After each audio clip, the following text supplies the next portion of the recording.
Assalamu alaikum, good morning to you and welcome to Hello Africa Morning Show brought to you by the Association of African Universities, and we are coming to you live from the headquarters of the AAU here in Accra, Ghana. My name is Isabella Tete Ahenakwa. We are going to start with the top African news and starting with some local stories. Ghana has chosen the United States and China as vendors for its first nuclear power plants, marking a major milestone in the country's energy transition. The government aims to add 1 gigawatt of nuclear power to the national grid by 2034 to enhance energy security and drive industrialization. Ghana is taking a bold step toward nuclear energy integration, selecting the United States and China as key partners for its first nuclear power plants. The announcement was made in Accra by Dr. Stephen Nyamwa, Executive Director of Nuclear Power Ghana. The plan includes a 1,200 megawatt large reactor to be built by China National Nuclear Corporation and a series of small modular reactors from US-based NuScale Power and Wedge-Nom Technology Group working with Japanese firms. The projects, structured through build, operate and transfer and public-private partnership models, are expected to boost Ghana's energy mix, lower electricity costs for industries, and support national development. The government has signed a framework agreement with the vendors, with environmental and oceanic studies currently underway. Ghana's nuclear journey, which began in the 1960s but was stalled by political instability, is now set to transform the country's energy sector by 2034. Still on local stories, the German ambassador to Ghana, Daniel Krugh, has reaffirmed his country's readiness to sign bilateral agreements to support Ghana's financial stability. This follows discussions with Finance Minister Dr. Kaziel Ato-Forson, who assured that the government remains committed to fulfilling IMF conditions and finalizing debt restructuring efforts. Germany has expressed its commitment to strengthening economic ties with Ghana as Ambassador Daniel Krugh confirmed the country's readiness to finalize bilateral agreements aimed at stabilizing Ghana's economy. During a meeting with Finance Minister Dr. Kaziel Ato-Forson, Ambassador Krugh praised Ghana's ongoing efforts to restore financial stability, describing the discussions as insightful. Dr. Forson acknowledged that while Ghana had previously missed some IMF structural benchmarks, corrective measures have been implemented and progress is now visible. The minister also emphasized that Ghana's debt restructuring is advancing, with individual bilateral agreements and external creditors nearing completion. He appealed for Germany's support in expediting the process, recognizing its crucial role in Ghana's economic recovery. As the government pushes forward with its IMF-backed reforms, Ghana remains optimistic that international partnerships and ongoing economic adjustments will help secure long-term stability and growth.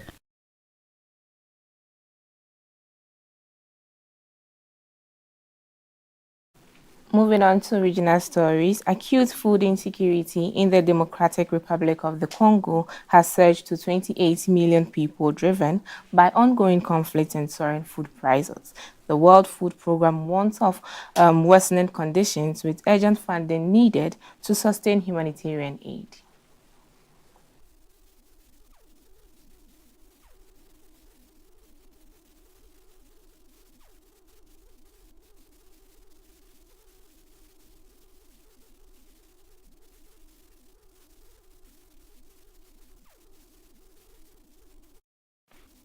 Democratic Republic of the Congo is grappling with an alarming food crisis as 28 million people now face acute hunger, an increase of 2.5 million in just 3 months. The latest assessment by the Integrated Food Security Phase Classification links this escalation to intensifying conflict and rising food costs, particularly in the eastern provinces. The situation is dire for over 2 million internally displaced persons, with 738,000 in critical conditions. Many families have lost their homes, livestock and livelihoods, worsening an already fragile humanitarian crisis. Shirley Thakral, spokesperson for the World Food Programme in DR Congo, stressed the urgent need for financial support as WFP aims to assist 6.4 million people. However, a funding shortfall of $399 million threatens relief efforts beyond August 2025. As the crisis deepens, humanitarian agencies urge swift action to prevent further suffering. An IMF delegation has called for urgent financial reforms in Senegal after an audit revealed significant budget discrepancies. The report found an underreported deficit and undisclosed liabilities, pushing government debt to 105.7% of GDP.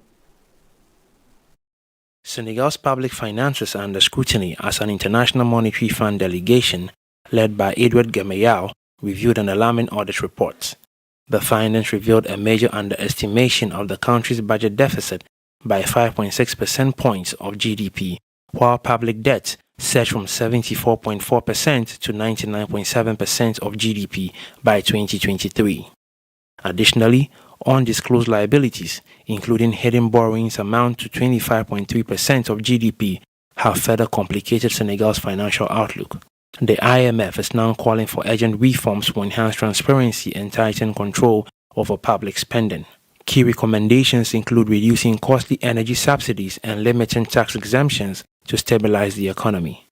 Despite these fiscal challenges, Senegal's economy remains resilient, with GDP growth projected at 6% in 2024 and inflation kept low at 0.8%. However, the country's budget deficit has climbed to 11.7% of GDP, with government debt reaching a concerning 105.7% by year-end. Authorities are expected to respond with corrective measures to restore confidence in Senegal's financial management. And to international news, 6 Russian tourists, including 2 children, have died after a tourist submarine, Sinbad, sank near Hurghada. 39 others were rescued, with 9 injured, 4 critically. Investigations into the cause of the sinking are ongoing. A tragic incident in Egypt's Red Sea has left 6 Russian tourists dead after a sightseeing submarine, Sinbad, sank near Hurghada. The vessel was carrying 45 people, including passengers from Russia, India, Norway, Sweden, and Egypt. Authorities say 39 people were rescued, but 9 suffered injuries, with 4 in critical condition. The cause of the incident remains unclear, as weather conditions were calm and the submarine reportedly had a vivid lenses with certified crew members. Eyewitness accounts from past passengers paint a mixed picture. Some recall a smooth and well-organized experience, while others report concerns about safety procedures. Investigators are now working to uncover what led to the disaster. Meanwhile, the tragedy raised fresh questions about the safety of tourist vessels operating in the Red Sea, a region that has seen several marine accidents in recent years. And that is all for the top African news. We'll be back shortly with the news portal review after the break. Please stay tuned.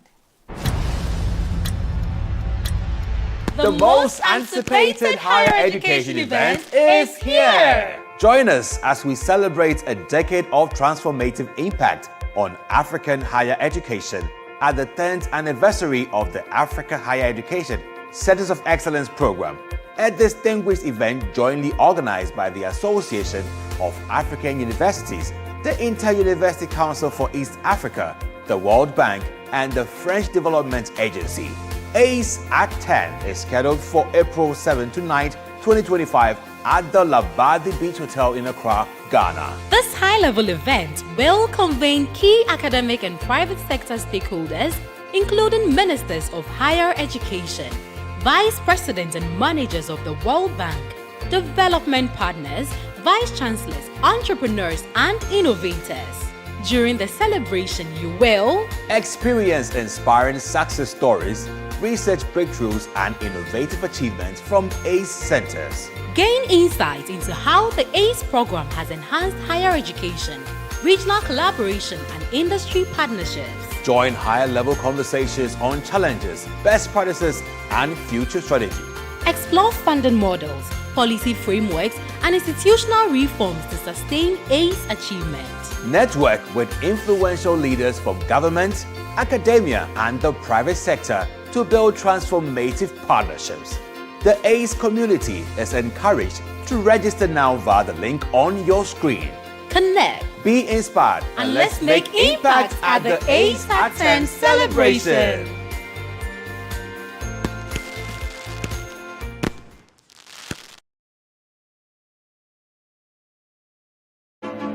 Explore a whole new world of exciting visuals with AAU TV.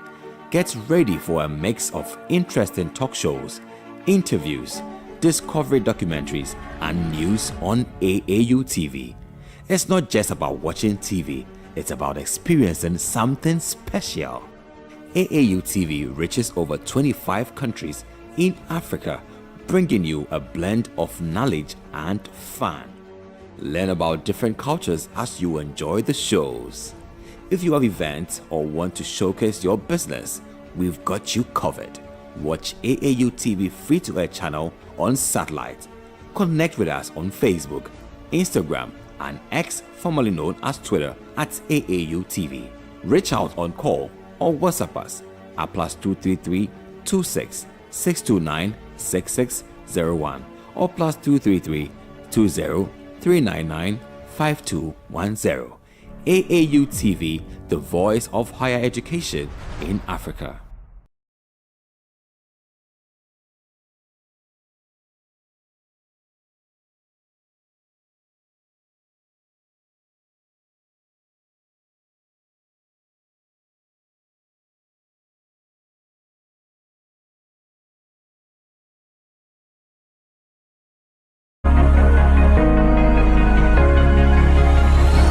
Hello Africa, keep watching AAU TV, the voice of higher education in Africa.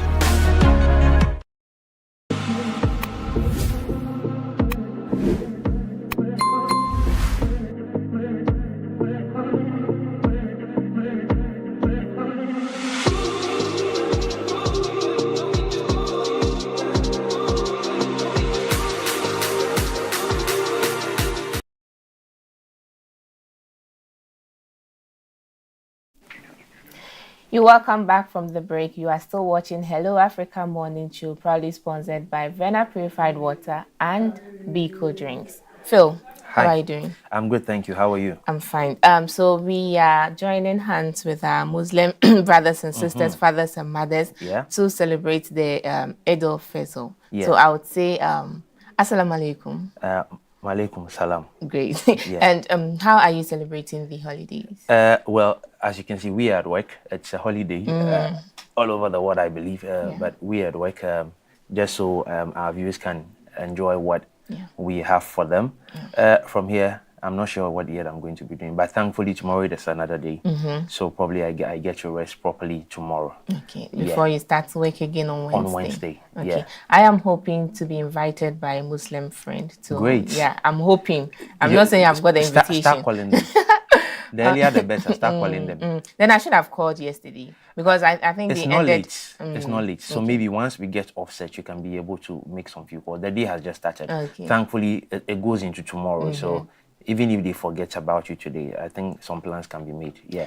Okay. All right. So we are doing the news portal review yesterday. What do we have first?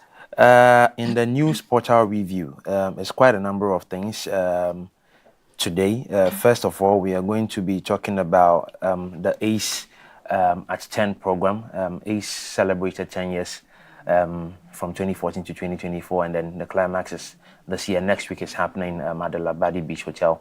So that is in the discussion. And unfortunately, our vice president, who's supposed to be the guest of honor for the ACE program, is ill, and we understand she has to be taken out of the country after initial medical checks at the University of Ghana Medical Center. Yeah. Well, I hope that she recovers quickly. Yeah, I do know for sure probably she might not be able to make it. I don't know, but we hope that... We hope so. Fingers crossed. She's able to make it and then come back to grace the occasion. Otherwise, I'm very sure that the Office of the Vice President will make somebody available to represent be in her stead. Yeah. And so we'll talk about that, and we'll also talk about some issues in higher education. Patrick Wolf at Ashesi University is saying some very interesting things, which I must say I agree with when I read their story. So these and many more coming up in today's discussion, coming up shortly. Yeah.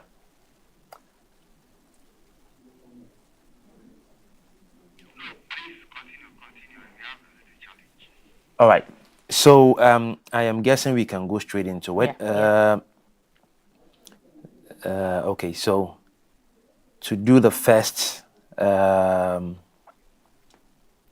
discussion, so let me get into the first story. So the 10th anniversary celebration of the Africa Centers of Excellence is set to take place from April 7th to 9th, 2025 at the Labadi Beach Hotel in Accra, Ghana. This milestone event will bring together key stakeholders to discuss the future of higher education, research and innovations across Africa. Leading the discussion will be Professor Olushola Oyewole, Secretary General of the Association of African Universities, AAU, and he will be joined by Ghana's Vice President, Professor Jane Nana Opoku Ajiman, who will serve as the special guest of honor. Also in attendance will be Ousmane Diagana, World Bank Vice President for West and Central Africa, along with Ministers of Finance and Higher Education from 20 African countries. Now, their focus will be on strengthening postgraduate education, fostering innovation, and advancing research on the continent. Since its launch in 2014, the ACE program has transformed higher education in sub-Saharan Africa, supporting over 80 research centers in 50 universities across 20 countries. Now, these centers have trained thousands of postgraduate students and advanced research in STEM, health, agriculture, environment, and applied sciences, backed by $657 million from the World Bank and $72 million from AFD, with support from IUCEA. The program has made significant strides as it marks a decade of impact. The anniversary event will celebrate achievements and shape the future of higher education in Africa. So, Bella, what do you make of this situation of ACE at 10? All right.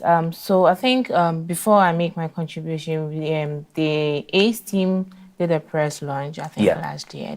We may have a video to watch. So let's take a quick look at some of the things that transpired during the press conference. Right. Improve the quality, quantity, and development impact of postgraduate education in selected universities through regional specialization and collaboration. And specifically, the project is enhancing capacity to deliver high-quality training to address the development challenges, enhance capacity to deliver applied research for regional challenge, and also build and use industry sector partnerships to enhance impact of the centers to increase relevance and within their education and research mandate. And finally, the project is also building and strengthening regional and international academic partnerships to raise quality of education in other institutions in the region. So this program was launched in 2014. This was the first series or the first phase of the project. Fortunately, AAU was the first regional facilitating unit, and this is also why the project, the celebrations are hosted here in Ghana, because we started in 2014 and by this year we are 10 years. So all partners are coming to Ghana with that reason, for that purpose. On all existing protocols, I'll be sharing with you some of the activities for our upcoming ASA10 Mega Ultimate Celebration. It will be held from the 7th to the 9th of April at the Labadi Beach Hotel. And it's a high-level event, and we are hoping you will all be there. So I'll just be sharing with you an overview of some of the activities that we have planned. But before that, maybe I should give you a brief background to the ASA10 celebrations.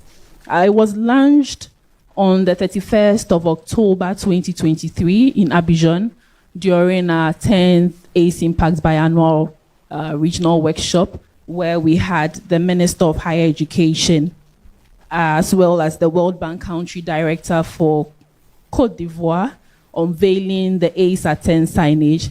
I'm sure most of you saw it at the reception on your way here. Yes, so that was what we unveiled to introduce or sort of initiate the celebrations.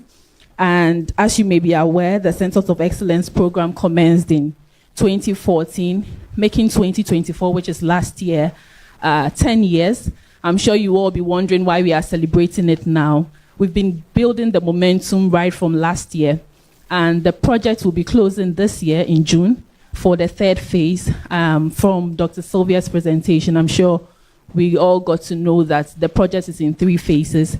The first and the third phase managed by the AAU, and the second phase managed by the Inter-University Council of East Africa. So the third phase will be ending in June, the program in June this year. And we thought, what best time to celebrate the ASA10 in connection with the project closure. But however, like I said, we've been building the momentum. We've had several centers from last year celebrating their 10th anniversary. We've had the West Africa Center for Cell Biology of Infectious Pathogens at the University of Ghana celebrated their 10th anniversary last year. We've also had centers like the Africa Center of Excellence for Genomics of Infectious Pathogens and Diseases in Redeemers University in Nigeria, also celebrating last year. And then also we had CIASMEA, is a center in mathematics and then informatics in Benin, University of Abomi Calavi to be precise, also celebrating, as well as one of our centers in poultry sciences in Togo, also celebrating. So we've had a number of our centers celebrating, building the momentum from last year. GTech also last year, that's the Ghana Tertiary Education Commission, of which Mr. Alandon is the Director for Policy and Planning, also celebrated. And these events have paved the way and then chart the roadmap for this mega ASA10 celebration. We will all be present, I'm sure, at Labadi from the 7th to the 9th of April. So here are some of the activities lined up. The ASA10 Climate Celebration is a high-level event co-organized by the Association of African Universities and the Inter-University Council for East Africa in Uganda, in close collaboration with the World Bank, because this is a World Bank program, as well as funding from the Agence Française Développement, that's the French Development Agency, AFD. And this prestigious event would feature personalities, dignitaries. We have the Vice President of Ghana honoring as our special guest of honor. So she will be there to officially open the ceremony on Monday, the 7th of April, at the Omanya Hall at the Labadi Beach Hotel.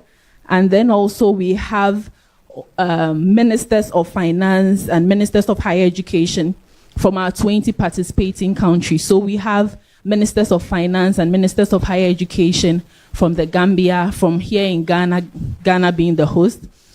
We have from Guinea, we have from Djibouti, we would have from Uganda, across all our participating centers in West Africa, Central Africa, Eastern, and then Southern Africa. And of course, our Secretary General of the Association of African Universities will be there. We will have the Executive Secretary from the Inter-University Council for East Africa also representing. We are also expecting the Vice President for the region from the World Bank to also participate alongside key directors and key managers from the World Bank So, like I said, I wasn't lying. It's a very high-level event. And apart from these dignitaries, we are expecting over 500 higher education stakeholders, private sector partners, subject matter experts, and development partners across the globe. They are all convening at the Labadi Beach Hotel from 7 to 9. I keep mentioning the date because I want it to stick. I don't want you to forget. And then the ACE 10 celebration, yes, is one of the biggest higher education events to have ever been hosted here in Ghana. So Right, so that was the senior project manager, Dr. Sylvia Kamderere, and the communication officer, Mrs. Millicent, also giving an overview of the ACE project and what is going to transpire at the ACE at 10 at Labadi Beach Hotel. And of course, she's not telling lies because it's going to be a highly and big event. And so, you asked my view on this ACE project. I think they've said it all, looking at the number of things that have been done, and that they, like, during the 10 years, I think they've done great job, and they've really impacted African higher education in terms of strengthening the capacity of institutions, ensuring or giving opportunities to students, both graduate and undergrad, opportunities for students to build their capacity, and making available like modernized equipment for these students. I mean, they've done great job.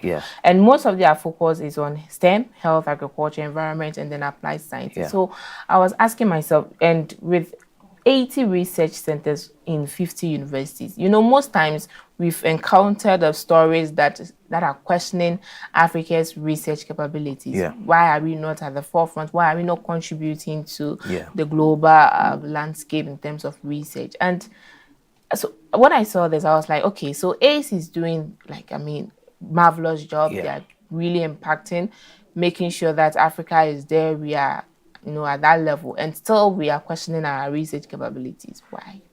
Well, it obviously tells you how much Africa has fallen behind when it comes to research. So for this project to have come in 10 years ago and to make such an impact, I believe it has changed the landscape when we talk about research in African universities or higher education in Africa at the moment. Because I'm very much interested or impressed, let me say, about the amount of money that has been sunk into this project. Nearly $700 million, which is very huge, given the span of 10 years. And we have seen the impact. During the press conference, I saw some beneficiaries speaking about the project and how much it has benefited them, what they have done academic-wise from the master's level to the PhD level.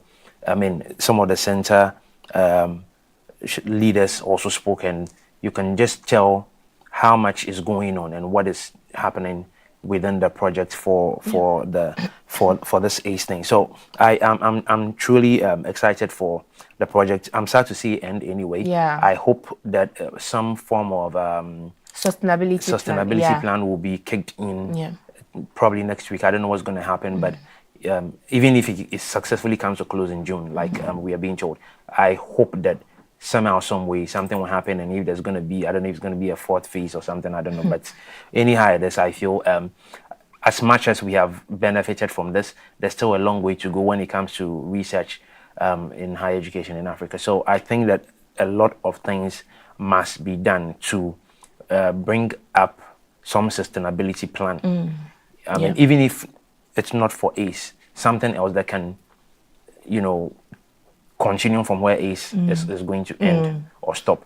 So this is one of just the ways we can be able to develop the continent and then be up to speed with the rest of the world, and then do the things that we have always been drumming that we want to do as Africans. So I just hope that something positive will come out of it. But overall, I'm totally impressed, because one of my focus as an individual that I've always been talking about when it comes to development for Africa is agriculture.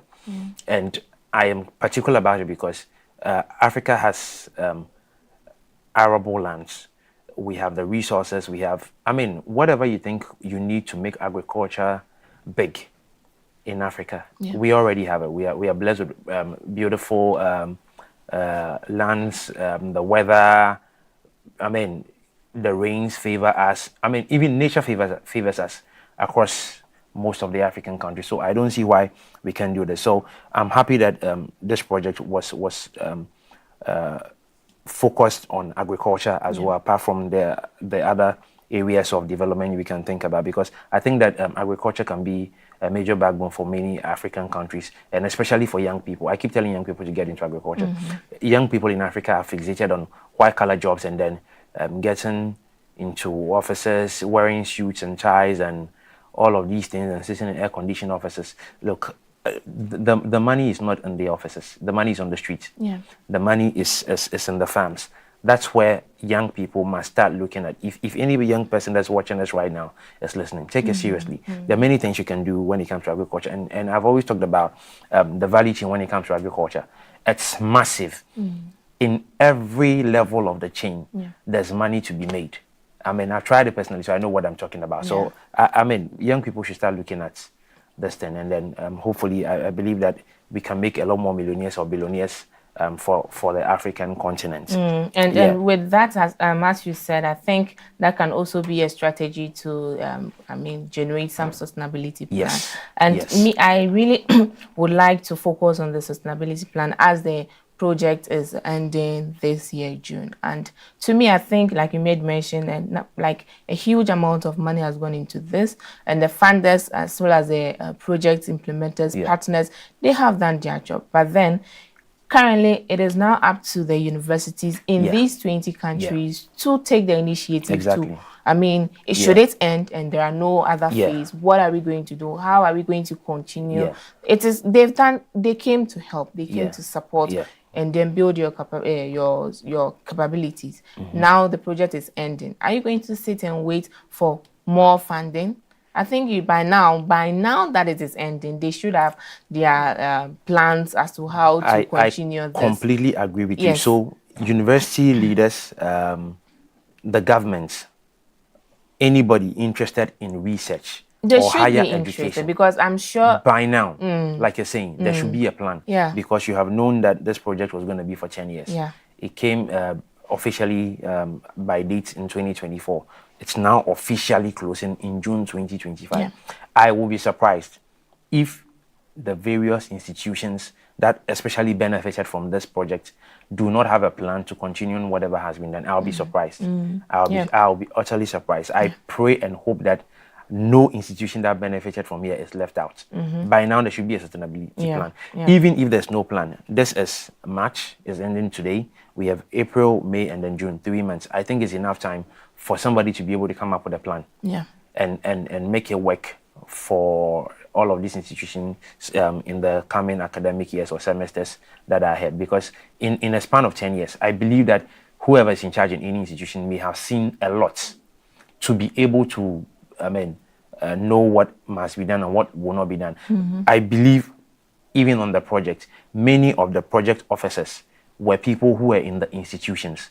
We didn't bring these people from elsewhere to come and facilitate the project. These people are within the same institutions. So I believe that these people, over a span of 10 years, they have gathered enough experience. Exactly. So I am so sure. I believe in what we can do as Africans. I'm one firm believer in what Africans can do. So I believe by now there should be a plan. If there's no plan, we have 3 months for the thing to come to a complete end. Something must be done. So in all of the institutions that are involved in the ACE projects, if you're watching us, you're listening to us right now, if you did not have a sustainability plan, this is the time. March ends today. It's 31st of March today. From 1st April right to 30th of June, something can come up. We believe in ourselves, so let's just make this happen. And then adding to, even if there are no plans, so I went through their website and saw that there are 17 indicators to monitor their impact, to assess whether what they are doing is really impactful. And out of it, I think first, I don't think the project was done in silos. It was done in partnership with the government as well as private industry. So by now, the government should be very, very interested in it and commit to funding the universities, the centers in their country. Aside that, so indicator 8, which focuses on the number of AIDS-related research publication in internationally recognized peer review journal. Here is talking about research. To me, I think this is one of the best way to, continue or to fund for the institution themselves to fund their centers and continue with the project, because commercializing your research findings, commercializing the research process and everything, I think it is going to generate revenue for you to continue with your project. And then indicator 10 also focuses on the number of external revenue that have been generated by the center. And to me, of course, you are being funded by the World Bank and AFD, but then as you are doing your curriculum, your your project, your research, I am sure they also partner with external people or external stakeholders, which one way or the other also generate funding for them, and they do not solely or entirely depend or lean on the bigger funder as World Bank and AFD. So to me, these, at least, even if there are no strategies or there are no plans, these two indicators are there. Can be a strategy for them to. So obviously the project has set the pace for the indicators. That's why I'm saying that I'll be surprised that if any center is involved and they do not have a plan by now and they can't develop one in the next 3 months, I'll be very surprised because the indicators are there. And for a span of 10 years, I mean, I don't think that anybody who's focused or serious about this will not have a plan by now. If you didn't have one, 3 months is enough to develop one, because I mean, all of the indicators are there. Like I said, members of the project, the officers, most of them are within the centers. So, I mean, I don't think there's an excuse to why there can't be a sustainability plan to make this happen. I know what might be challenging will be the funding. So, thankfully, this is centered in Ghana. Ghana has a new education minister, Honorable Haruna Idrisu. He's made so many comments, and they are dedicating some attention to higher education.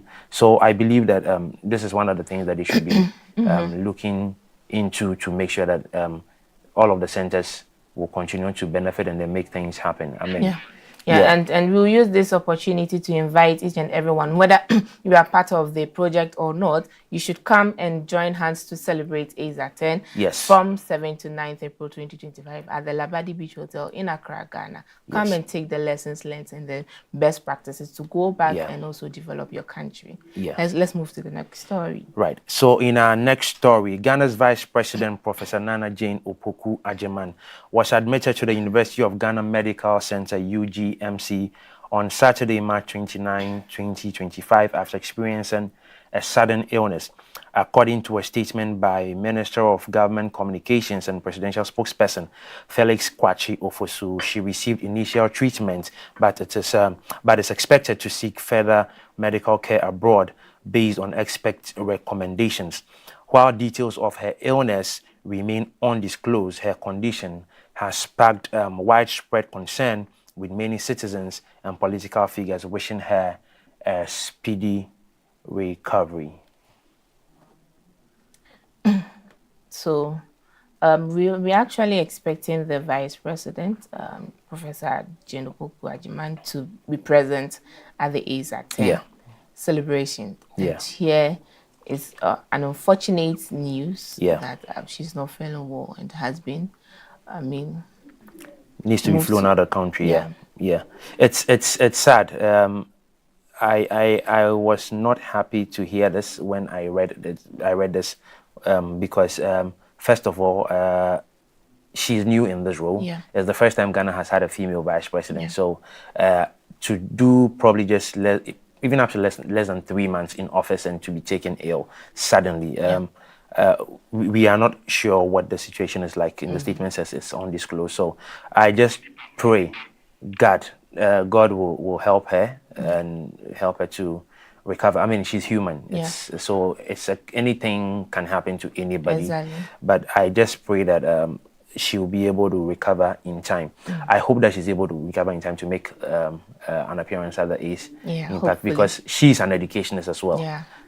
So it will be very good to have her speak in this ASA 10 program. However, if she's unable to make it, I believe there's going to be somebody to be able to act in her stead. Yeah. So we wish her well.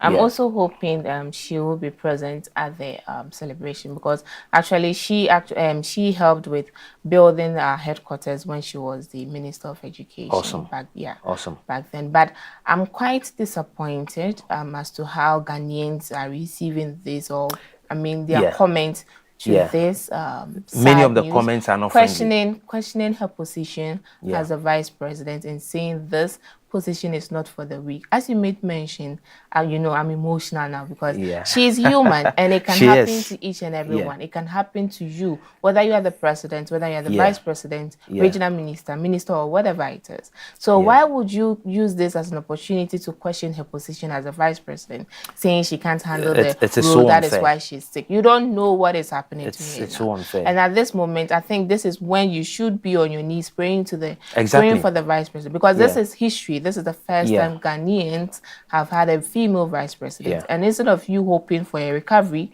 you're rather questioning her position. It's quite sad. It's sad. Very, very sad. I'm disappointed to read those comments as well on social media. But what I've noticed about social media is that, unfortunately, as much as it is free, people tend to take advantage of it. And instead of doing the positive, they want to engage in the negatives. It's really sad, but I hope that people get to learn from these kinds of things, because one of the questions I always ask when I see such comments is, put yourself in the shoes of the family members of this person or whoever is affected. For crying out loud, you can't just say that the position is not for the weak. Ghana has lost a president in the person of John Evans Atta Mills. We lost him in 2012. I think in July sometime, in July 2012. That was a president. That was a man. Are we going to say that he was equally weak? Arguably, he's one of Ghana's finest presidents or favorite presidents we have had, in the lifetime of Ghana since we had independence. So for anybody to make such a weak comment, and I do not hold my words back when I say a weak comment, because I truly do not agree with such comments, and I don't stand by them. It's a disappointment. I just pray and hope that people will be able to take a cue and learn from this, because it's very disappointing to hear some of these things. Like you said, it's the first time we've had a president of a woman be in this role. So it's important that she, like she said in her opening remarks when the NDC came into won the election, she said that a door has been opened and she intends to keep the door open. We need her back in office to keep this door open for a lot of young women in this country and then in Africa at large, because she has set a good example so far.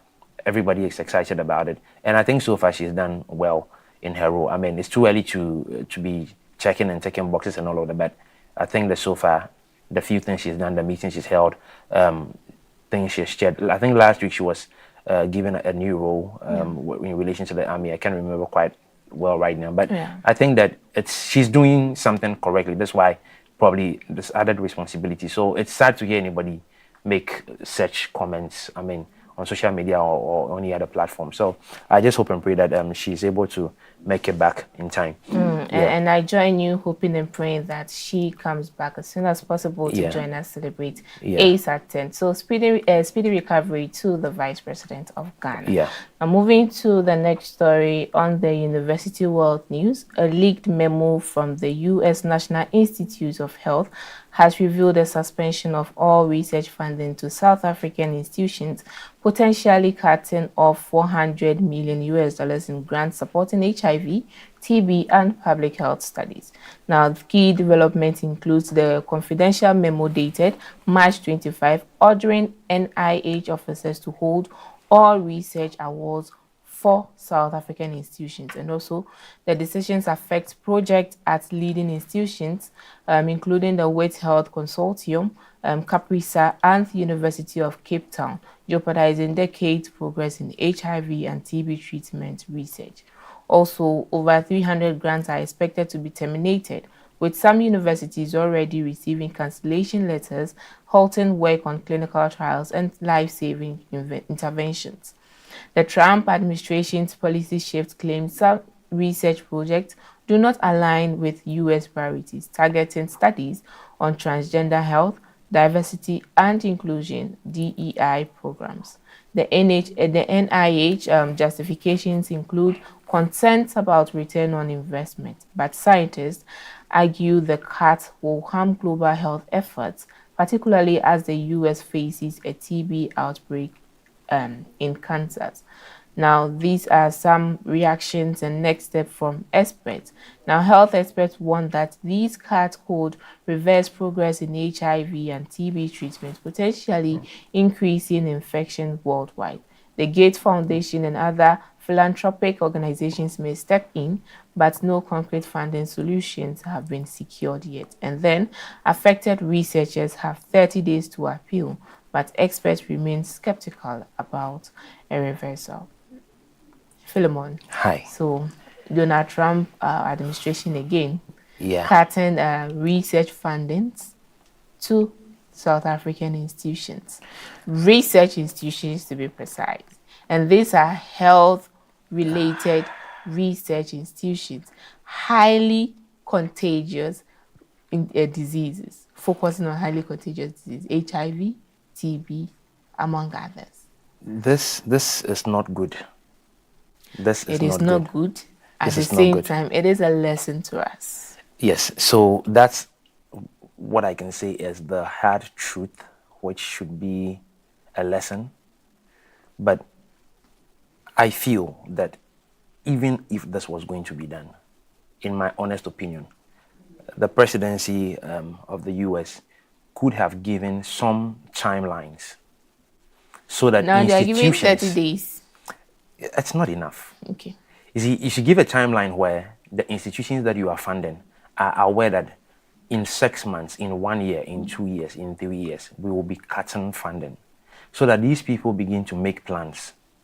Before this article, I read in the last week, where, because of the same issue, where almost all fundings to South Africa is going to be cut. I read somewhere that one of the centers that takes care of HIV people, especially gay people, has been closed. What this means is that the people who are receiving treatment are no longer going to have treatment. Yeah. It's a complete setback in the health sector for South Africa. People will, the progress of people's health is going to retrogress. We are likely to see more deaths because the implications of HIV in particular comes to tuberculosis and several other ailments. Once this funding is cut, what it means is that medication is also going to be, let me say, the availability of medication is not going to be like it used to be. So it's a major setback. So I cannot imagine what is going to happen to South Africa in the next 3 to 6 months and 1 year. People's health are going to deteriorate. And we do know that they are one of the countries in Africa that have a high rate of HIV. So I am worried for South Africa. I mean, you did mention also about the lessons there. Look, when it comes to the lessons, I look at it in 2 ways. Number one, the health sector in South Africa and the government together should be able to take control of their citizens and be able to make something happen for them, so that even in the absence of funding from countries like the US, we are told that the Bill Gates Foundation may step in. They are hoping. So there's no concrete agreement or communication to that effect. What if they do not also come through? And even if they come through, the Gates Foundation may not be as I know the foundation, as huge, yes, they are a big foundation, their owners are billionaires, but their funding might not be as huge as the entire US government sponsoring some of these things for South Africa. So what it means is that even if there's going to be funding, it's going to be very limited funding. Who benefits and who does not benefit. So the South African government and their health sector is going to have a tough time making decisions on this thing. The second part of the lesson is this: the individuals involved or who are affected. I do know there might be some individuals who probably maybe let me speak for the women, maybe as a result of rape, they caught the virus as a result of maybe some sort of unfortunate incident. Anyhow you look at it, we know for sure that HIV mostly is transmitted through sexual intercourse. What it means is that people have to be responsible for themselves and their lives. You cannot allow 5 minutes of pleasure to put your life in jeopardy. I do know that because of the antiretroviral drugs, people's lives have come back to normal. As long as they are taking their medications, they are good to go. Even pregnant mothers are able to have babies, and the babies are not affected by the virus because of some of these medications. Look, but at the end of the day, the repercussion of somebody who has a virus in their system compared to somebody who has not a virus, definitely there's a difference. So it doesn't matter how much medication is available for you, because you think that it's available, you want to be promiscuous and not take care of yourself. Look, the people must be responsible. That's my key focus. Aside what the government and the health sector will do, the people are responsible for themselves. I mean, the people who have caught the virus by some sort of accident or mistake, whatever, we can understand. But I believe that a lot of people are responsible for themselves, and they must take care of themselves. You don't have to allow a few minutes of pleasure to, I mean, you don't have to be carried away. I know what these emotions and feelings can bring. Sometimes people can't control themselves and all of those things. It's understandable because we are human. But in the wake of South Africa going to lose funding, as a country which is one of the biggest countries in Africa suffering from this virus, this is the time that people have to wake up. So well, like I made mention, it is a lesson to Africans and not just South Africans. Because we don't know the next country that is going to face this same challenge. But currently, we are not seeing the impact yet. We are not seeing the side effect yet, because these are research funding. And like I mentioned, and like we've been saying and advocating severally, that government should take the initiative to be the funders it's so important to their research, because these are these are diseases that are caused by virus, and virus, they mutate, they keep changing every time. Within short period of time, its level of spread, its level of symptoms, side effects, and all that, it's going to change. And it is through research that we are able to identify what the solution can be. And here lies the case: we are, even like you made mention, some institutions have to close. And then research should, maybe you don't even have you don't have the enough funds to continue with the research you are doing. What happens? I mean, we are in a critical condition, like it's situation. I mean, like we may not see the side effect now, but should there be an outbreak, which US is currently facing TB outbreak, should someone travel to an African country or to South Africa, what is going to happen? Basically, what it means is that anybody traveling into South Africa and South Africans traveling out of their country to other countries, you can imagine what. So the risk at especially with tuberculosis, it's a big deal. It's a big deal. So it's a lot going on right now. This goes to other African countries. We don't know the strategies SA government is doing to solve or to solve these funding issues, but to other African countries, please be fast in taking or looking for solutions. They should be on the alert and on the lookout. Exactly. Moving on to another story on the University World News.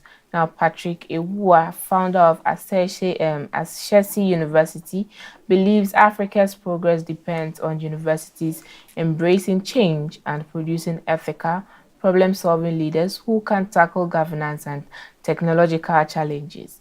Now, Ewua notes rising concerns over whether African universities are meeting societal needs. Many institutions fail to prepare graduates for leadership, scientific advancement, and policy making, leading to skepticism about their role in development. The private sector is increasingly dissatisfied with university graduates citing poor critical thinking skills, lack of adaptability, and weak work ethics. Ewua stresses the need for value-driven education that equips students with problem-solving abilities. Now, looking at the role of research in solving Africa's problems, universities must prioritize research in digital technologies and economic policy, both crucial for Africa's future. However, underfunding and over-reliance on government and foreign aid have created a research gap and discouraged universities from engaging in policy debates. How do we overcome these barriers to change? Ewua highlights government support and curriculum reform as key to transforming education. Ashesi University faced resistance in introducing a new teaching approach, but persistence and dialogue with authorities led to success. Now, large universities should adopt decentralized models to encourage innovation. He also believes fostering an ethics-driven student culture is easier than expected as students are open to idealism and change. Universities should integrate ethics in curriculum and leadership training. Phil, Yeah. so this is Dr. Patrick Iwua questioning the relevance of higher education for societies in Africa, and I think he's right. I mean, it's a major topic. Yeah. Yeah. It's a major topic. The skills graduates hold Yeah. after, graduating. Yeah. I mean, you're a graduate. You recently graduated, so maybe you can share your experience with that. Yeah. Do you think the studies or your journey in school has actually, be honest, Yeah.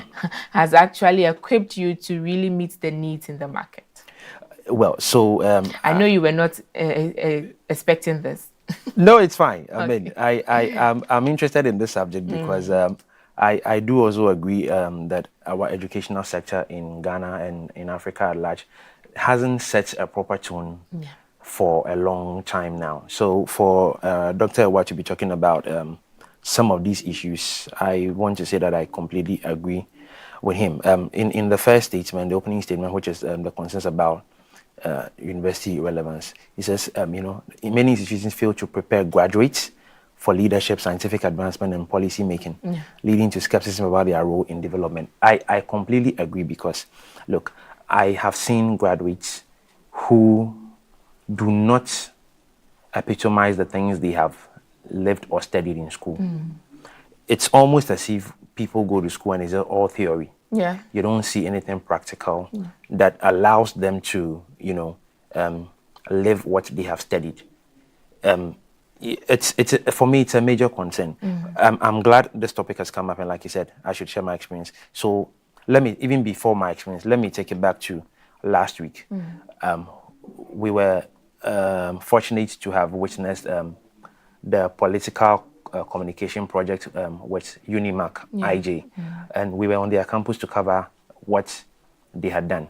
Apparently, so what is happening is that with the project, they are allowed to come up to develop political parties, draft manifestos, do a complete campaign.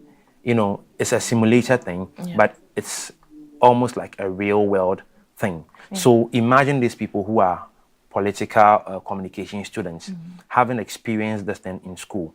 They were allowed to come up with political parties. They had to elect their own flag bearers. They have to write manifestos. They must find party executives.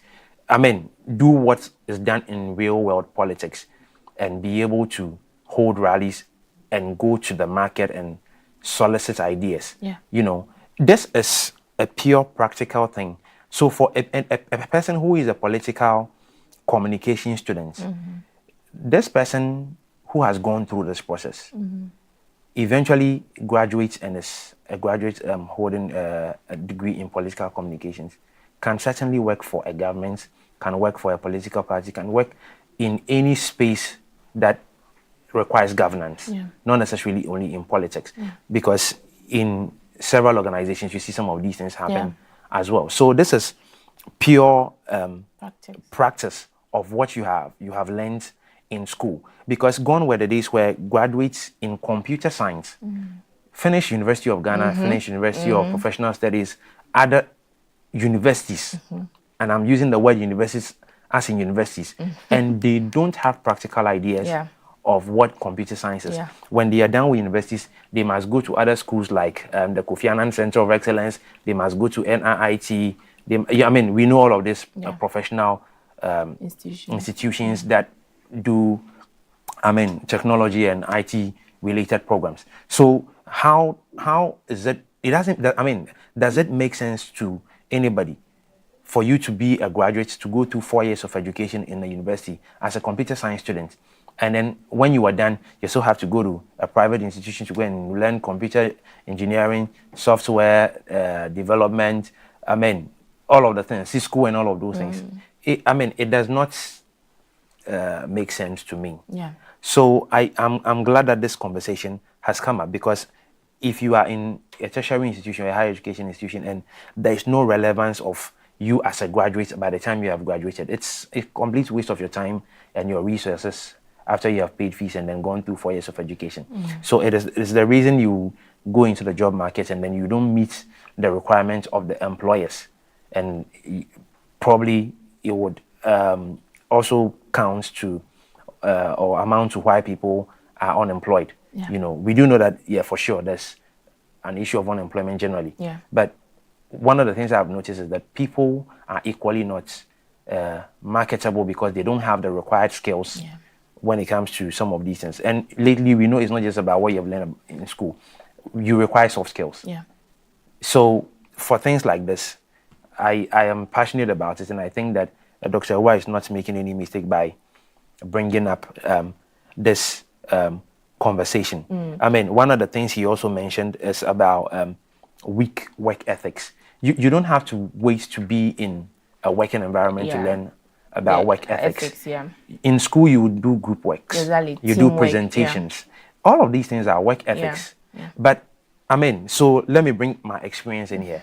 As a master's graduate, I mean, I found it very interesting that, I mean, in school, you can find some of your colleagues or teammates who unfortunately think they are busier than you. Yeah. So there's group work to be done. There are presentations to be done. There's a group of 5, 6, 7, 8, 9, 10 students. And you realize that it's just about 2, 3, 4 people who are working on these presentations. And then the rest want to just come and join the team on the day of presentation to join. Yeah, just to and get the marks. And to get the marks. I mean, who are you deceiving? Yeah.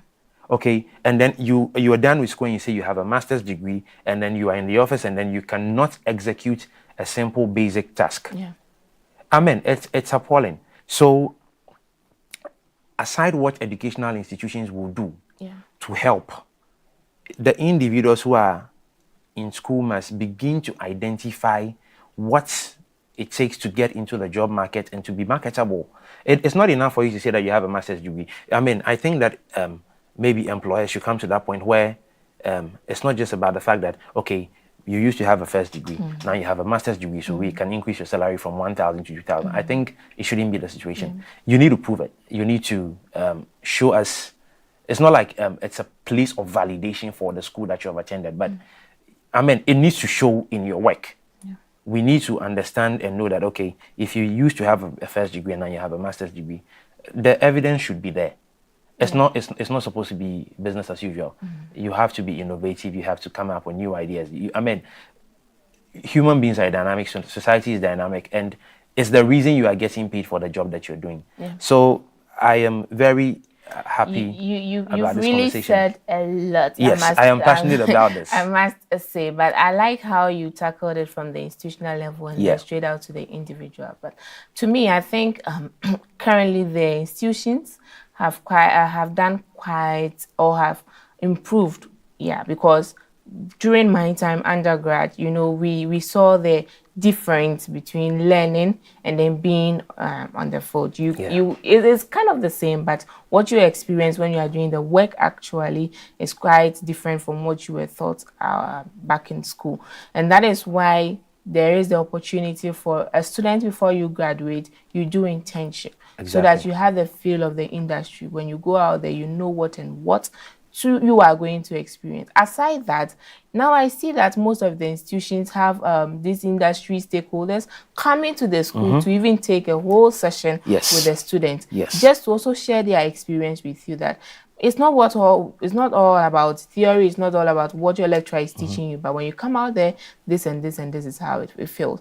And there you can even build opportunity, network, and collaboration with these stakeholders, so that you can acquire some jobs when one-on-one discussions with them, as in when you Yeah. want more clarification on how it feels to be out there. So to me, I think the institution, like you made mention, using UNIMAC IJ political communication campaign as a example, Yeah. you see how it was. Like that is actually how they were going to assess their performance. A whole lecture or course, Yeah. you are to go out there. It was practical Yeah. and not theory. Yeah.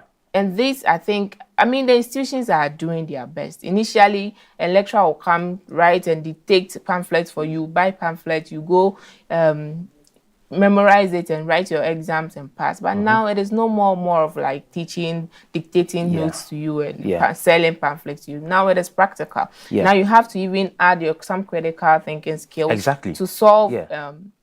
Initially, they'll give you questions A, B, C, and then you select whatever. But now it is like practical a whole questions. One question, and you have to write it, think, and contextualize it to you. One thing I think the institutions should do is maybe instead of teaching with or relating to the international curriculum or the studies, maybe they should contextualize and use more of African resources when teaching the students rather than citing examples from the international forefront. To me, I like the idea of contextualization. Yes, I think the institutions are doing quite well. It is up to we, the individual, to take the initiative to learn and learn the skills and not just the knowledge, the skills, so that when you come out there, even if there are no jobs, you can use the skills that you learned back in school to do your own entrepreneurship.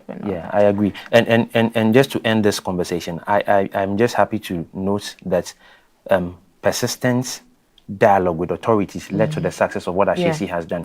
I'm happy to know that they are one of the institutions in this country, in Ghana, that are able to do an exam with no invigilator present, and the students do not cheat, they write. What it means for the students is that they have built integrity, they can believe in themselves, knowing there's that no need to copy. Exactly. Whatever you have done, you have done for yourself. You know you did this by yourself. And then when you get out on the job market, you can exhibit some of these traits when you are working. All right. So still on education, for years, wealthy Nigerians have sent their children to prestigious British schools. Now, some of these institutions are expanding into Africa's most populous country, that's Nigeria. Charterhouse launched a primary school in Lagos last year and will open a secondary school this September. Rugby School is following suit, with institutions like Millfield and Harrow also exploring opportunities. Now, these schools aim to provide internationally recognized education while allowing students to retain their cultural identity. Educational consultant Ije Wakwe Okoronko notes that African parents value the global prestige of British education but want their children to remain connected to their roots. Concerns over Western cultural influences such as LGBTQ discussions have shaped how these schools operate in Nigeria. Charterhouse Nigeria, for example, aligns with local laws and cultural expectations. Rising UK tuition costs and economic factors also make local branches appealing. A British boarding school education costs about £60,000 annually, while Lagos-based alternatives offer similar quality for about £15,000. This expansion could challenge Nigeria's elite schools like the British International School, but may also impact UK institutions. Some Nigerian families in Britain are already opting to send their children back home for education. As foreign exchange difficulties and visa restrictions make studying abroad tougher, British universities may also consider setting up in Nigeria, much like the University of Ibadan's early affiliation with the University of London. For many Nigerian families, this shift provides an opportunity to receive world-class education at home, preserving cultural ties, making returning to Nigeria a more viable option. Would you take this option if you were a Nigerian parent to school your ward in a British system in Nigeria compared to taking them out of Nigeria to the UK? Would you take this option? No. You know my answer. Of course, if the school is available right in my country, I'm going to send my child there rather than taking it. Why would you prefer that? Okay, so aside, I'm looking at cost. Great. And I'm looking at the process to even acquire visa. And I'm looking at the cultural, like he or she losing the cultural ties. Yeah. And all that. So Yeah. these are some of the reasons I would, should the opportunity come, I'm going to enroll my child in the country, because one, he or she is going to get the international skills. He or she is going to learn. I mean, we know the level of standards or modernization when it comes to international schools. And then you come back home.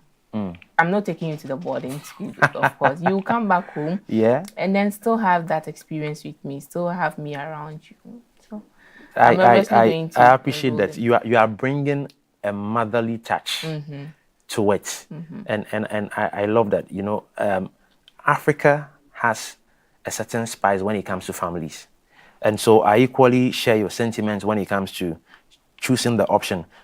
And for me, it's not even necessarily about costs. I mean, we saw the figures. If you're schooling your child outside Nigeria in the UK, it's about £60,000. Probably it's the same when you're doing out of Ghana. But if this school is going to be replicated in Nigeria, you're spending about £15,000. So for me, the thing is, you're getting the same level of education, but you're still tied to your roots as an African. Because the truth of the matter is, no matter how much you think you are African, when you get into the Western world, the influence is there. It's the reason you have people who are Africans and somehow, some way, they lose their African accent even when they're speaking English. Especially when these children grow up from probably when maybe they have traveled to the UK or elsewhere from the age of under 10 years. By the time they are 15 years or getting into college or university, their accents have changed completely. And you don't get the tone until they mention their names and say, my name is something, Adidiji, for you to know they are Nigerian, or say something in relation for them to know something, or Wusu for you to know that they are Ghanaians. You would straight away identify this person as an African American or a British African or whatever. I mean, so I do love the fact that the schools themselves in the UK are beginning to identify the fact that Africans do not have to lose their identity just because they're schooling in our institutions. And it is, I give massive respect to these institutions, and I'm glad that the Nigerian government has equally embraced it, because aside the cost issues, I mean, I don't think that any African, even any European, should lose their identity for any reason. So for me, it's a big thumbs up to the Nigerian education sector and what they are doing with their education system. And to add to it, I think aside maybe they were enrolling citizens of Nigeria to the school, it also provides the platform or the opportunity for mobility, because obviously students or even the international students will be willing to come and school in the country. That is also one of the biggest opportunity from this. And also, there was one thing I wanted to talk about. I think it skipped my mind. So let me just continue from there for you. Another thing I think is a positive thing in there is that it's going to be nice living in Nigeria, knowing that maybe I have a degree from Oxford University from the UK. What this means is that I'm equally marketable in Nigeria and in the UK and everywhere in the world as well. Because one of the things I have noticed is that many Western countries do not really appreciate the African university certificate. But if you have a school like that in Nigeria, and you're trained maybe like by Oxford or Cambridge, whatever school it is in Nigeria, what it means is that your certificate is equally recognized in the UK. So you could get a job in the UK or anywhere in the world, and your certificate will be equally respected, even though you have school in Nigeria, having some level of British education. Right. I think that is all for the news portal review for you today. We'll go for a quick break. When we come back, we shall dive into the lifestyle segment. Please stay tuned. The most anticipated higher education event is here. Join us as we celebrate a decade of transformative impact on African higher education at the 10th anniversary of the Africa Higher Education Centers of Excellence program, a distinguished event jointly organized by the Association of African Universities, the Inter-University Council for East Africa, the World Bank, and the French Development Agency.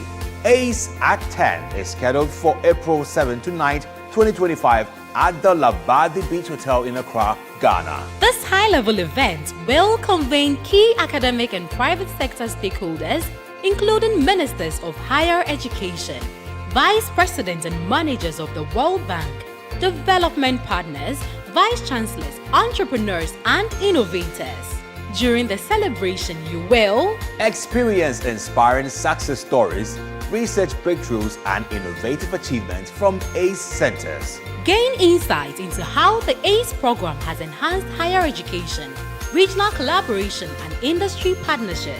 Join higher-level conversations on challenges, best practices, and future strategy. Explore funding models, policy frameworks, and institutional reforms to sustain ACE achievement. Network with influential leaders from government, academia, and the private sector to build transformative partnerships. The ACE community is encouraged to register now via the link on your screen. Connect, be inspired, and let's make impact at the ACE at 10 celebration.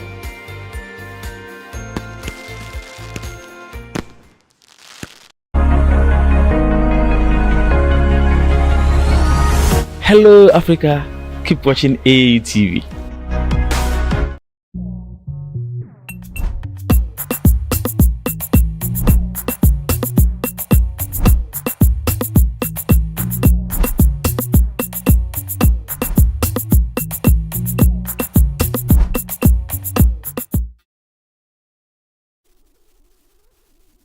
You're welcome back from the break, and this is a lifestyle segment. We are going to start with a story on the Bozama St. John effect. Now, when we talk about powerhouse women redefining success, Bozama St. John is at the top of the list, a Ghanaian-American marketing icon. She's led global campaigns for brands like Apple Music, Uber, Netflix, and Pepsi, all while owning her bold style and fearless confidence. Now, she's taking the same energy to reality TV on The Real Housewives of Beverly Hills, proving that power, influence, and personality can go hand in hand. And from the boardroom to pop culture, Bozama is a force. And let's take a look at her journey. Okay, so I think there are no sounds. So, but this was an interview with her, and I saw the host sharing her CV with the audience, and it was quite interesting. Very impressive. Very impressive. Impressive CV. To see a woman go to that extent, leading such prestigious institutions. Or industries like Apple Music, Uber, Netflix, and Pepsi. To me, so I was asking myself, what is her secret? And the only answer I got was knowing your worth, knowing your strength and your weakness, and then building on your strength, or leveraging on the strength to build yourself. That was the answer. Okay, so I think the video is ready now. Let's take a look at her journey.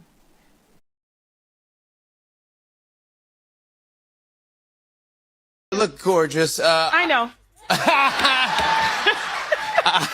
I am a fan of yours. You are a marketing genius, by the way. Yeah, that's also correct. Yeah, for anyone not familiar with your career prior to The Real Housewives of Beverly Hills, can I just go through some things that you've done?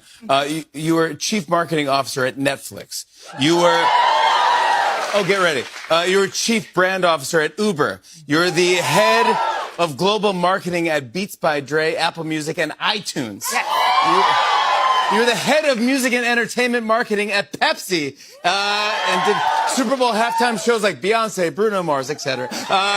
You were named Billboard's Female Executive of the Year, and you were inducted into the American Marketing Hall of Fame. Come on now!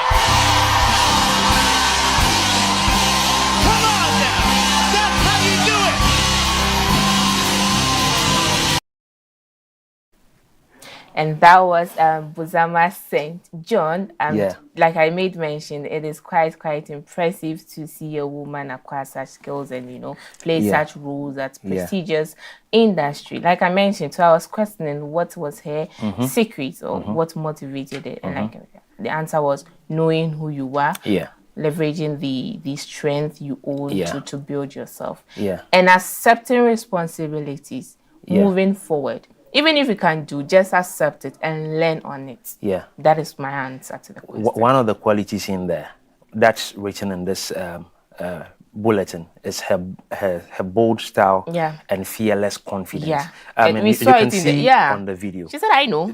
I know who I am. That video on I think that's a late night show in the US with Jimmy Fallon, I think.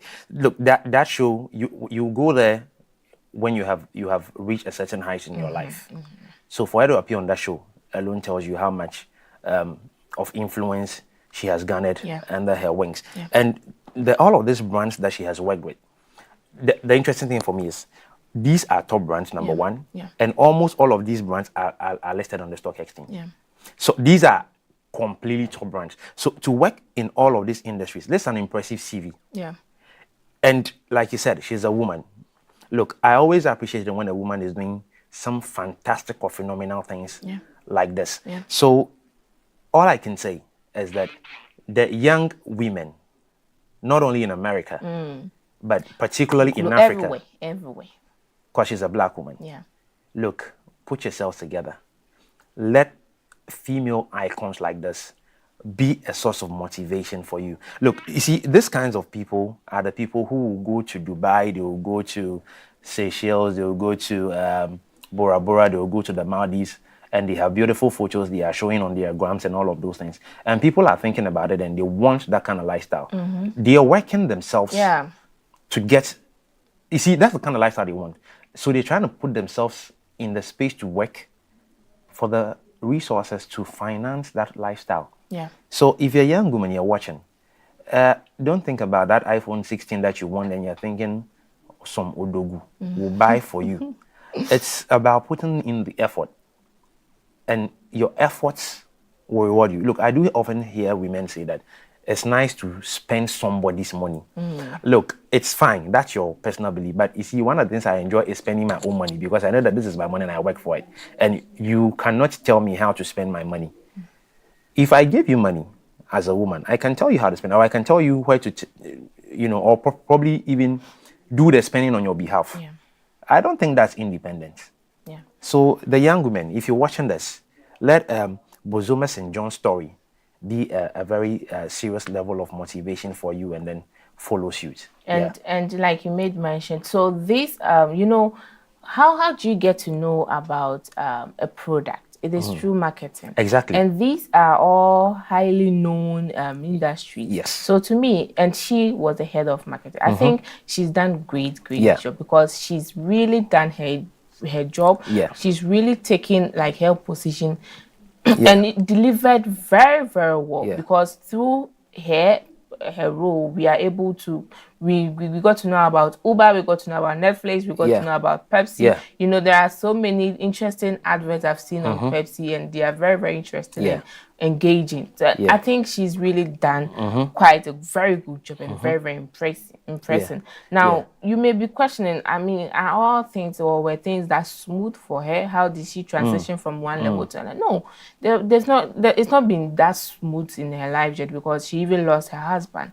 And she started taking care of her kids all by herself. And then 2023, aside the marketing, I mean, she's also been doing side jobs. She published her book, The Urgent Life, My Story of Love, Loss, and Survivor. And this was published in 2023. So I think it's about taking the initiative, understanding who you are, and then leveraging the strength you have to build on yourself. And then try to move from one step to the other. No matter what the challenges you face, it's all about you. She was very confident. We saw the interview. She meant him, the host mentioned, she said, I know who I am. Of course, and what you are mentioning, that's the truth about me.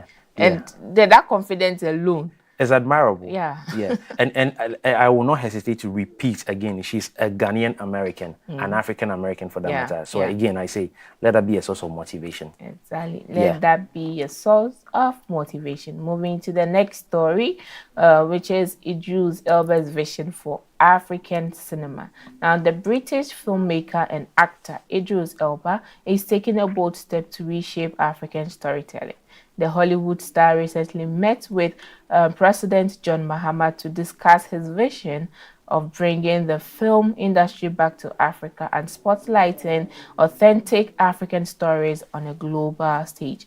With his deep connection to the continent, Elba has been vocal about the need for more investment in African cinema, ensuring that our narratives are told by ourselves for the world to see. So we saw Idris Elba visiting Ghana and then going to see the president, John Mahama, to discuss investing into an African cinema closer to the, I think, the castle in Usu. Yeah. And I was really happy. I mean, we are going to have, I hope it's going to be the biggest cinema in Africa. But being here to tell our story, I mean, it's a great investment. Yeah. And I don't know, I think maybe the president accepted it or embraced such a sad decision. Yeah.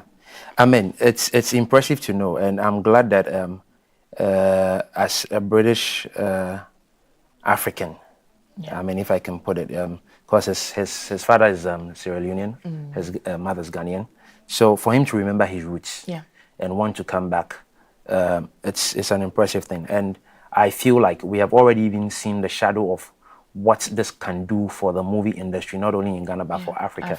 I mean, you remember when they did that movie, Beast of No Nation, where the young man, Ibrahim Acha, featured together with one of the other guys, I can't remember his name, when they featured. I mean, look at how much of an influence it has been on Ibrahim Acha, for example, and the exposure he's got. Now he lives in the US, and he's done a few more movies and all of that. So you can imagine the level of influence this can bring. I mean, for an actor of his caliber, I mean, he's a brand on his own, I can say. So his influence and his interest in the African continent, and I'm proud to, or I'm happy to see that he's bringing it to Ghana. You know, so it's I think it's a blessing, not only for Ghana but for the entire continent. So I am glad that the presidency welcomed him, and then there was a fruitful discussion. I can only wait to see how much of or how quickly this will be done, and how quickly this can affect our industry as soon as possible. I have a friend. Not a friend. I mean a relation that works in the movie industry in the West, in the UK. And when we talk about some of these things, the level of understanding that I get is a thing that I cannot wait to see happen for our continent. So I'm excited about this move. Myself, I am excited, and I'm looking forward to the success of this initiative. Now, we are still celebrating Eid al-Fitr, and we hope to bring you what is being transpired in other countries. But we'll go for a quick break. When we come back, we shall go into the world of sports. Please stay tuned. Are you a university, college, high school, private organization, NGO, individual professor, instructor or facilitator seeking to take advantage of the numerous benefits of online education? Look no further. The AAU eLearn Africa LMS is a great opportunity to begin your journey to online course development and creation for teaching, learning and training purposes. AAU eLearn Africa LMS, which is a partnership between the Association of African Universities and eLearn Africa, has made available ease to use online learning tools to all stakeholders within the educational ecosystem of the African continent. This is to enhance teaching and learning in the bid to expand online learning opportunities for students in Africa. The online platform is open and available for free to all stakeholders and facilitates virtual access to classes without needing the other tools such as Zoom, Microsoft Teams, among others. For more information, visit www.elearnafricalms.com or contact us via aaulms@aau.org or Esther M at elearnafrica.com. Follow us on LinkedIn, Twitter, and Facebook at AAU eLearn Africa LMS.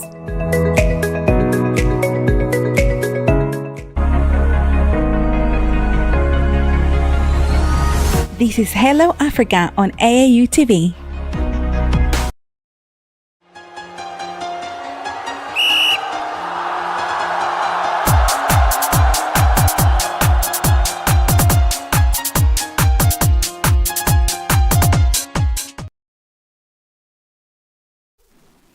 Welcome back to the Hello Africa Morning Show, still coming to you live from the headquarters of the Association of African Universities right here in Accra, Ghana. And now we are going into the segment we call Game on Africa, the sports segment for the show. And we'll begin with trending stories before we go into other leagues that happened over the weekend. So in our first trending story, RB Leipzig has announced the departure of head coach Marco Rose, effective immediately, along with his coaching team and head of first team football, Frank Allig. The decision comes amidst a struggle for results and a need for new impetus to achieve the club's seasonal objectives. Rose, who joined the club in September 2022, managed 125 games and led RB Leipzig to significant successes, including 2 UEFA Champions League qualifications, a DFB Pokal triumph, and the club's first ever Super Cup victory. The club expressed gratitude for his contribution over the past 2.5 years. An announcement regarding an interim coach is expected soon.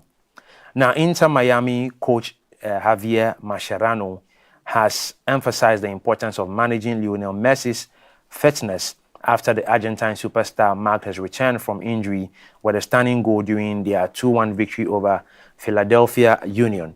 Messi, who had recently missed Argentina's World Cup qualifiers due to adductor and thigh discomfort, started on the bench but made an impact immediately after coming on in the 55th minute. With 3 goals and 2 assists in his last 4 MLS games, Messi remains a pivotal figure as Miami leads the Eastern Conference. Looking ahead to their CONCACAF Champions Cup quarterfinal clash against Los Angeles FC, Mascherano indicated cautious optimism about Messi's readiness for the match, describing Messi as the greatest player in history. Mascherano highlighted his unparalleled versatility and enduring influence on the game. Still on trending stories, Real Madrid is reportedly plotting a sensational £90 million bid for Manchester United's Portuguese talisman, Bruno Fernandes. The 30-year-old midfielder, who has contributed 16 goals and 13 assists this season, remains pivotal despite United's struggles in the Premier League. With over 2 years left on his contract, Fernandes' future could depend on the club's ability to meet his ambition for competitiveness. As Real Madrid scouts closely monitor Fernandes, United manager Ruben Amorim may face a tough decision amid the prospect of a squad overhaul. Club co-owner Sir Jim Ratcliffe has assured fans that financial constraints won't force sales, leaving the transfer saga poised on a knife edge. Now we'll go into the leagues around the world, and in England there were no Premiership matches, but there were FA Cup matches. So the FA Cup quarterfinals provided thrilling action over the weekend, with 4 teams securing their spots in the semi-finals. On Saturday, Crystal Palace cruised to a 3-0 victory over Fulham. And in a nail-biting clash, Nottingham Forest edged past Brighton in a penalty shootout, winning 4-3 after a goalless draw. Now, on Sunday saw Aston Villa dominate Preston 3-0 with goals from Marcus Rashford, scoring his first goal for Aston Villa. Meanwhile, Manchester City overcame Bournemouth 2-1 with Erling Haaland and Omar Mamouche finding the nets. The semi-finals for the FA Cup are set for April 26th as fans eagerly await the next chapter in this iconic competition. Now to the Spanish La Liga, Real Madrid secured a dramatic 3-2 victory against Leganés at Santiago Bernabéu, with Kylian Mbappé scoring twice, including the winning goal. Villarreal edged past Getafe 2-1, while Barcelona dominated Girona with a 4-1 win. thanks to Robert Lewandowski's brace. Atletico Bilbao and Osasuna played out a goalless draw, and then Valencia defeated Mallorca 1-0. Sunday concluded with Real Betis overcoming Sevilla 2-1 in a heated derby, with Cucho Hernandez scoring the decisive goal. Now, here's a summary of the current La Liga standings. Barcelona still leads the table with 66 points. Real Madrid follows close behind with 63 points. Atletico Madrid in third place with 57 points, and then Bilbao securing the fourth spot with 53 points. The standings are on your screen right now. We'll go into the Italian Serie A, where Roma secured a narrow 1-0 victory over Lecce, with Artem Dovbyk scoring the decisive goal in the 79th minute. Juventus edged past Genoa with a 1-0 victory at the Allianz Stadium, thanks to a first-half strike from Kenan Yildiz. Cagliari dominated Monza with a 3-0 win at Unipol Domus, featuring goals from Nicolas Viola, Gianluca Gaetano, and Zito Luvumbo. Fiorentina defeated Atalanta 1-0 at Stadio Artemio Franchi, with Moise Kean scoring the only goal of the match. Inter Milan also overcame Udinese 2-1 at Giuseppe Meazza, with Marco Arnautovic and David Fratesi finding the net for Inter Milan. Napoli also secured a 2-1 victory against AC Milan at Stadio Diego Armando Maradona, with Matteo Politano and Romelu Lukaku scoring for Napoli, while Luka Jovic pulled one back for AC Milan. And this is what the standings look like in Serie A. Inter Milan leads the table with 67 points. Napoli follows closely behind with 64 points. Atalanta in third place with 58 points. Bologna securing the fourth spot with 56 points. Juventus is still in the fifth spot with 55 points. They've been there for a while. And then Roma in sixth position with 52 points. And into the Bundesliga, Leverkusen defeated Bochum 3-1 at the Bay Arena. And then Bayern Munich edged past St. Pauli at the Allianz Arena, with Leroy Sané scoring twice and Harry Kane adding another one. And he's likely to win his first major trophy in his career this season. Werder Bremen secured a commanding 3-0 victory over Holstein Kiel, and then Hoffenheim and Augsburg played out a 1-1 draw. Now, Frankfurt defeated Stuttgart 1-0 at Deutsche Bank Park, courtesy of Mario Götze's second half goal. Union Berlin triumphed 2-1 over Freiburg at Europa Park Stadion, and Borussia Dortmund secured a 3-1 victory against Mainz at Signal Iduna Park. And the standings in the Bundesliga, this is what it looks like. Bayern Munich leads with 65 points. Leverkusen is in second place with 59 points. And then Frankfurt is in third place with 48 points. And then Mainz comes in fourth position with 45 points. And that's the updates with the leagues around the world. And before we go quickly, this week saw the end of the qualifiers for the World Cup around the world, both in Europe and then in Africa and in the CONCACAF area as well. And briefly, I want to talk about the Black Stars with my friend Bella, because I know she's a huge fan of the Black Stars. And on Monday, they did the magic again when they won their game against Madagascar 3-0. What do you think of the Black Stars so far? 2 outings, 8 goals. Do you think that the team has found their form, or are they still like a work in progress? Okay, so I would say, okay, there are 2. They found their form, at the same time there's still more room for improvement. You know, even back in primary school, even if we were the first position, there's still room for improvement. Yes. So to me, I think we still need to work on what the strategies or what we should do to ensure that we qualify for it. We have 4 more games to go. So we are looking for it. To me, I think we've qualified, and we've seen the changes from our players. We've seen our first match, our second match with Chad. We spoiled the country's name with our goals, and I was hoping we add 5 more to it to spoil Madagascar. But unfortunately, we had 3. But I'm very happy. And you know, the last game, you know my favorite player, right? Jordan Ayew. Yes, of course. Although he didn't score, he didn't. I think he was the player. He assisted all the 3 goals, and that for made me, he's the man of the match. He made me happy, and I was really happy about that. Yeah. And to see him as the captain, In fact, I'm hoping when is our next match? September. We are playing again in September. It is too far for me.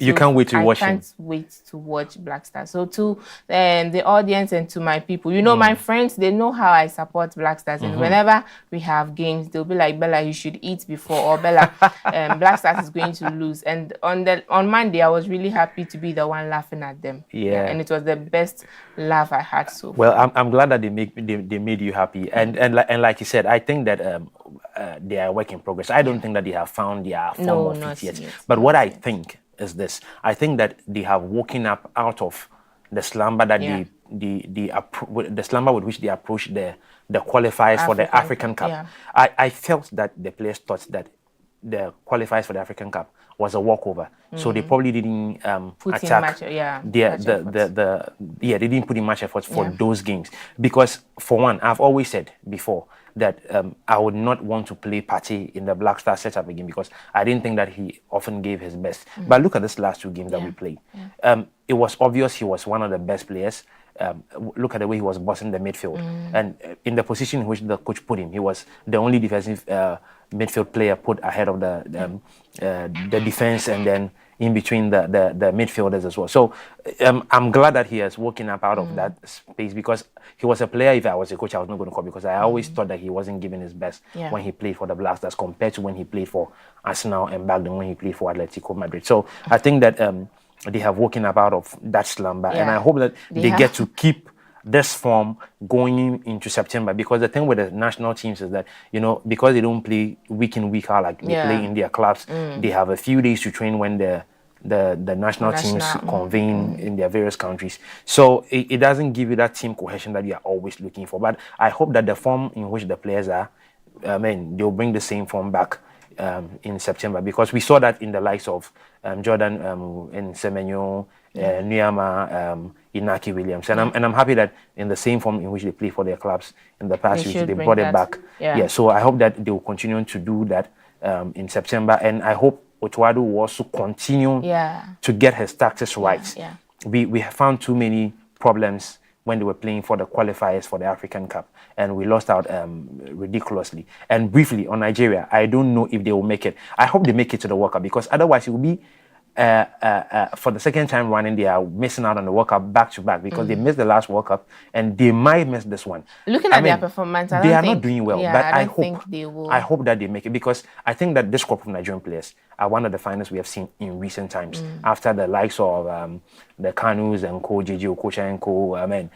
Nigeria has struggled a little bit, even though they have done a little bit better than Ghana, even when it comes to the AFCON and all of that. But I hope that they make it to the World Cup, because it will be nice to see the likes of Osimhen and Co play in this World Cup. Ademola and Co, these are talents I would want to watch in the World Cup. Well, so I am just hoping for the victory of Black Stars, and if it is the yellow jersey that is giving us luck, maybe we should continue wearing most likely so. We are very superstitious as Africans, so maybe we are thinking that the yellow jersey has given us the luck that we need. That's what it is. I'll also go with it, and like I'm saying, I want to see Nigeria, because for me the thing is that I don't know if you have all thought about this before, but Ghana and Nigeria, we are like brothers and sisters, and we are often having although we are not neighbors, but we are often having a banter on social media. But one of the things I'd like to see for Africa is that beyond the banter, I would want to see African countries, one African country support the other, regardless of the situation, so that we are not often always having a banter like we are having with the Jollof rice war here and there, who is making the best jollof and all that. I mean, I know most of it is a joke, but some people take it to the extreme and they are saying all sort of things. Because when we visit each other in our countries, we love it. We love the vibe, we love the music, we love the entertainment, and we always want to be in each other's space. Other countries are even envious of what the banter is about. So I pray and hope that Nigeria makes it, because I love to see, I've told you the players I'd love to see in the World Cup. So, anyway, so that's about it. So in September, we'll see how the qualifiers for the World Cup resume for Africa and the rest of the world. And this is how we wrap up, not only on Hello Africa today. Today is the 31st of March. We are ending Ghana month, because Ghana celebrated 68th independence, and the month of Ghana is always a celebration for our cultural things we do in Ghana. And so that's about it. And before we go, be reminded of AAU's Media Masterclass coming up sometime in May, from the 6th to 9th of May. I'm sure if you have followed our social media pages, you may have seen the flyers going out already. And so if you are in higher education, university leaders, all of you, the goal is to make your universities more visible. That's why we are holding this masterclass. So follow our social media pages and then click the links, follow the QR codes, scan them, register, and be part of this masterclass. And I promise you, you are not going to regret it. All of this is in the bed to put Africa in the spotlight through higher education. Bella, any last words before we wrap up today? I think you've said it all, and we are going to wrap up. This brings us to the end of today's discussion. Thank you for joining us. Have a good day. Hello Africa on AAU TV.